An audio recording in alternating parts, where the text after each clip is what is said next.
राधा की माँ नहीं थी। बचपन में ही माँ के गुजर जाने के बाद राधा के पिता रमेश ने सुलोचना से दूसरी शादी कर ली। शादी के बाद सुलोचना की अपनी बेटी नैना पैदा हुई तो सुलोचना ने नैना पर ध्यान देना शुरू कर दिया। राधा को डांस करने का बहुत शौक था। वो बहुत सी नृत्य प्रतियोगिताओं में भाग लेती थी। सुलोचना इस बात को लेकर राधा से हमेशा चिढ़ी रहती थी। पापा जी, ये देखो, मुझे स्कूल की डांस प्रतियोगिता में फर्स्ट प्राइज मिला है और प्रिंसिपल मैम ने कहा है कि वो मुझे एक बहुत बड़े डांस शो के लिए भेज रही हैं। मुझे अगले महीने ही जाना है। अरे वाह, राधा बिटिया जीती रहो। मैं जानता हूँ एक दिन तुम मेरा नाम जरूर रोशन करोगी। बहुत हो गई बाप बेटी की बातें। अब चुपचाप स्कूल के कपड़े उतार और रसोई में जाकर रोटियां बना। मेरे सिर में बहुत दर्द हो रहा है। और तुम जाकर बाजार से सामान लेकर आओ। नैना बिटिया, मैंने दूध गर्म कर दिया है, आकर पी लो। माँ, मुझे दूध नहीं पीना, मेरा बिल्कुल भी मन नहीं है। अरे बिटिया, अगर दूध नहीं पियोगी तो कक्षा में अव्वल कैसे आओगी? चल जल्दी से गरम गरम दूध पी ले। पापा जी, मुझे नए घुंघरू खरीदने हैं। आज स्कूल में अभ्यास करते हुए मेरा एक घुंघरू टूट गया था। जब देखो तब खर्चे की बात करती रहती है। सुनो जी, अगर इसके लिए नए घुंघरू आए तो फिर देख लेना आप। माँ, मुझे स्कूल के लिए नए जूते खरीदने हैं। सुनो जी, लाओ 500 रुपए दो ना, नैना के स्कूल के जूते लेने हैं। सुलोचना, राधा ने तुम्हारा क्या बिगाड़ा है जो तुम उसके साथ सौतेला व्यवहार रखती हो? वो तो तुम्हें कितना प्यार करती है, तुम्हारी हर बात मानती है। उसने घुंघरू मांगे तो तुमने इतना सुना दिया, और नैना ने जूते मांगे तो तुमने फौरन खरीदने के लिए बोल दिया। बोलूंगी नहीं, मेरी अपनी बेटी है नैना। राधा मेरी सौतेली बेटी है, समझे? और वो सौतेली ही रहेगी।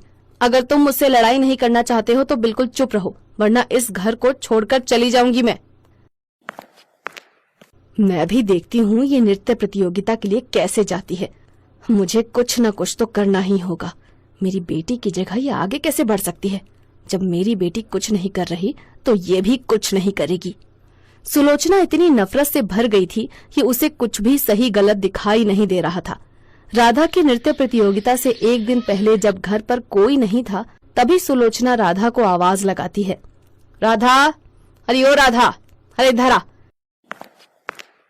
जाकर स्टोर से कुर्सी उठाकर लेकर आ। मैं थोड़ी देर यहीं बैठूंगी, मेरे घुटनों में बहुत दर्द हो रहा है। ठीक है माँ, मैं अभी लाई।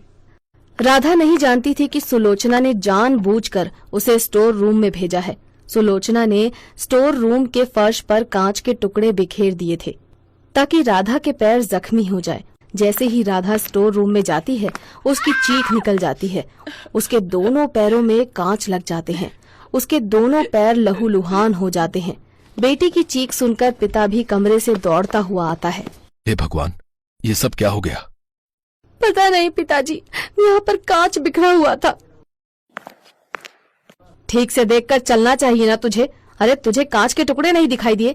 अब नृत्य प्रतियोगिता में क्या करेगी तू? दोनों पैर जख्मी कर लिए हैं तूने। उसके दोनों पैरों पर डॉक्टर ने पट्टी बांध दी थी। रमेश बाबू, राधा बिटिया अभी कुछ दिन बिल्कुल भी नहीं चल पाएगी। उसके पैरों में गहरे जख्म हैं और इन जख्मों को भरने में समय लगेगा। पापा जी, मेरी नृत्य प्रतियोगिता है, मेरे लिए बहुत जरूरी है। रो मत मेरी बच्ची, कोई बात नहीं। तो नृत्य प्रतियोगिता में अगले साल भाग ले लेना। पहले तो ठीक हो जा, बस ज्यादा सोच मत। अरे इतनी चोट आई है, अभी भी तुझे नृत्य प्रतियोगिता की पड़ी है। अरे कैसी लड़की है, भगवान जाने इसका क्या होगा। राधा का रो रो कर बुरा हाल था। वो अपने कमरे में बैठी बहुत देर तक रो रही थी। रोते रोते उसकी नजर अपनी माँ की तस्वीर पर जाती है। माँ, तुम मुझे छोड़कर क्यों चली गई? मेरे पैरों में बहुत दर्द हो रहा है माँ। मेरे लिए ये नृत्य प्रतियोगिता बहुत जरूरी थी। मैंने इसके लिए बहुत अभ्यास किया था। माँ, मुझे नहीं पता वो कांच वहाँ कैसे आया। अब मैं क्या करूँगी माँ? मुझे तुम्हारी बहुत याद आ रही है माँ। मेरे पास आ जाओ, लौट आओ माँ, मुझे लौट आओ प्लीज। राधा जोर जोर से रोने लगती है और उसकी दर्द भरी पुकार उसकी माँ की आत्मा सुन लेती है। राधा के सामने उसकी माँ की आत्मा आ जाती है। राधा, मेरी बच्ची, रो नहीं, तू इस नृत्य प्रतियोगिता में भाग जरूर लेगी। माँ, पर पर मेरे तो पैरों में चोट लगी है। चिंता मत कर राधा, मैं अभी तुम्हारी चोट ठीक कर देती हूँ। राधा की माँ की आत्मा राधा के पैरों को हाथ लगाती है। उसके पैरों के जख्म गायब हो जाते हैं और पैर बिल्कुल ठीक हो जाते हैं। ये देखकर राधा खुशी से अपनी माँ के गले लग जाती है। माँ, मेरे पैर ठीक हो गए, अब मैं नृत्य प्रतियोगिता में भाग ले सकती हूँ। माँ, तुम कितनी अच्छी हो, मेरी प्यारी माँ। राधा अपनी माँ के गले लगी हुई थी कि अचानक आत्मा ओझल हो जाती है। तभी राधा के पिताजी आ जाते हैं।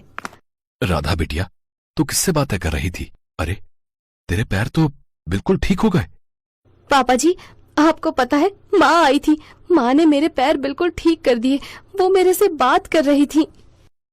राधा, तू चिंता मत कर, मुझे सुलोचना की सारी सच्चाई पता चल चुकी है। मुझे नैना ने सब कुछ सच बता दिया है। जानबूझकर सुलोचना ने स्टोर रूम में कांच के टुकड़े बिखेरे थे।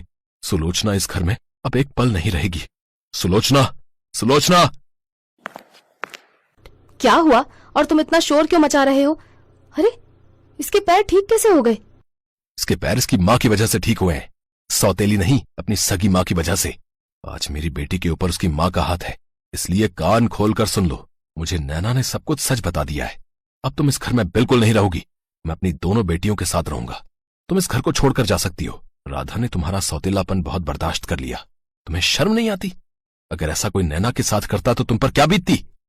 सुलोचना कुछ नहीं कह सकती क्योंकि उसे अपनी गलतियों की सजा मिल चुकी थी। वो अपनी बेटियों और पति से बात करने की कोशिश करती है तो वो जवाब तो दे देते हैं, पर अंदर से उन दोनों के मन बहुत खराब थे क्योंकि सुलोचना ने जो किया था वो बहुत गलत था। राधा उस नृत्य प्रतियोगिता को जीत जाती है। ये देखकर उसके पिता और नैना बहुत खुश होते हैं। राधा देखती है कि उसकी माँ की आत्मा भी अपनी बेटी की जीत पर खुशी से मुस्कुरा रही है।